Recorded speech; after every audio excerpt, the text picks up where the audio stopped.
Hi ಎಲ್ಲರಿಗೂ ಚಿನ್ಗುರ್ಲಿ ಚಿನ್ನಮ್ಮ ಚಾನಲ್ಗೆ ಸ್ವಾಗತ. ಇವತ್ತು ನಮ್ಮ ಮನೇಲಿ ಕಡಲೆಪುರಿ ಒಗ್ಗರಣೆ ಮಾಡ್ತಿದ್ದಾರೆ. ಇದು ಹೇಗೆ ಮಾಡೋದು ಅಂತ ನೋಡೋಣ ಬನ್ನಿ. ಮೊದಲು ನಾವು ಕರಿಬೇವನ್ನ ತಗೋಬೇಕು. ಆಮೇಲೆ ನಾನು ಜಜ್ಜಿಕೊಂಡಿರೋ ಅಂತಹ ಬೆಳ್ಳುಳ್ಳಿನ ತಗೋತಾ ಇದ್ದೀನಿ. ಈ ಟೇಸ್ಟ್ ತುಂಬ ಚೆನ್ನಾಗಿ ಬರುತ್ತೆ. ಈಗ ನಾವು ಕಡಲೆ ಬೀಜನ ತಗೋತಾ ಇದ್ದೀವಿ. ಈಗ ನಾವು ಬಾಣಲಿನ ತಗೋತಾ ಇದ್ದೀವಿ. ಬಾಣಲಿಗೆ ನಾವೀಗ ಎಣ್ಣೆನ ಹಾಕೋತಾ ಇದ್ದೀವಿ. ಇವಾಗ ನಾವು ಕಡಲೆ ಬೀಜನ ತಗೊಂಡಿದ್ವಲ್ಲ, ಆ ಕಡಲೆ ಬೀಜನ ಇದರೊಳಗೆ ಹಾಕ್ಕೊಳ್ಳೋಣ. ಇದರೊಳಗೆ ಹಾಕ್ಕೊಂಡು ಈಗ ಇದನ್ನು ಮಿಕ್ಸ್ ಮಾಡ್ಕೊಳ್ಳೋಣ. ಇದು ಬ್ರೌನ್ ಬರೋ ತನಕ ನಾವು ಮಿಕ್ಸ್ ಮಾಡ್ಕೋಬೇಕು. ನೋಡಿ, ಬ್ರೌನ್ ಬಂದಿದೆ. ಇಲ್ಲಿ ತನಕ ಮಿಕ್ಸ್ ಮಾಡಿಕೊಂಡು ಈಗ ಇದನ್ನು ತಗೊಂಡು ಒಂದು ಪ್ಲೇಟಿಗೆ ಹಾಕ್ಕೊಳ್ಳೋಣ. ನಾವೀಗ ಇವಾಗ ಇದನ್ನು ಹಾಕೋತಿದ್ವಿ. ಅದೇ ಎಣ್ಣೆಗೆ ನಾವು ಸ್ವಲ್ಪ ಕರಿಬೇವು ಹಾಕ್ಕೊಳ್ಳೋಣ. ಕರಿಬೇವು ಹಾಕ್ಕೊಂಡು ಇದನ್ನು ಸ್ವಲ್ಪ ಎತ್ತಿಕ್ಕೊಳ್ಳೋಣ. ಸ್ವಲ್ಪ ಕರಿಬೇವು ಹಾಕ್ಕೊಂಡಿದ್ದು ನಾವು ತಗೊಂಡಿರೋದ್ರಲ್ಲಿ ಕ್ರಿಸ್ಪಿಯಾಗಿ ಬರೋಕ್ಕೆ. ಈಗ ಅದೇ ಎಣ್ಣೆಗೆ ಸಾಸಿವೆ ಹಾಕ್ಕೊಂಡಿದ್ದೀವಿ.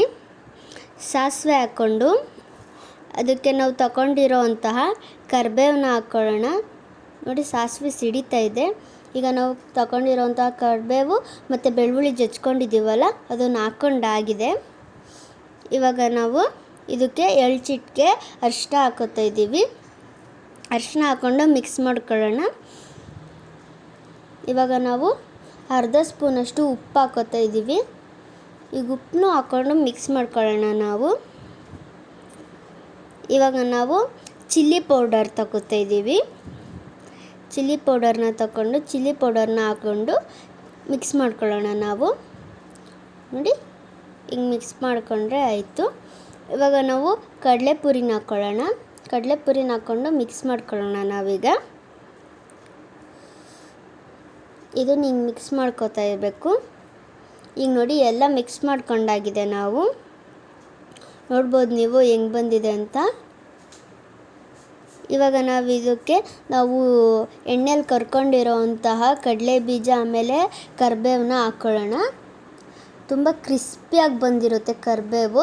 ಸೊ ಅದಕ್ಕೋಸ್ಕರ ಸಪ್ರೇಟಾಗಿ ಸ್ವಲ್ಪ ಎಣ್ಣೆಲಿ ಕರೆದಿಟ್ಕೊಂಡಿರೋದು. ನೋಡಿ ಎಷ್ಟು ಚೆನ್ನಾಗಿ ಬಂದಿದೆ ಅಂತ. ಈ ವಿಡಿಯೋ ನೋಡ್ತಿರೋರು ಪ್ಲೀಸ್ ಲೈಕ್ ಆ್ಯಂಡ್ ಸಬ್ಸ್ಕ್ರೈಬ್ ಮಾಡಿ. ಆಮೇಲೆ ಬೆಲ್ ಬಟನ್ ಕೂಡ ಕ್ಲಿಕ್ ಮಾಡಿ. ನೀವು ಲೈಕ್ ಆ್ಯಂಡ್ ಸಬ್ಸ್ಕ್ರೈಬ್ ಮಾಡಿದ್ರೆ ನಮಗೆ ಇದು ಮೋಟಿವೇಶ್ನಲ್ ಆಗಿರುತ್ತೆ. ಸೊ ಇದನ್ನು ಟ್ರೈ ಮಾಡಿಬಿಟ್ಟು ಪ್ಲೀಸ್ ಕಾಮೆಂಟ್ ಕೂಡ ಮಾಡಿ. ಬಾಯ್.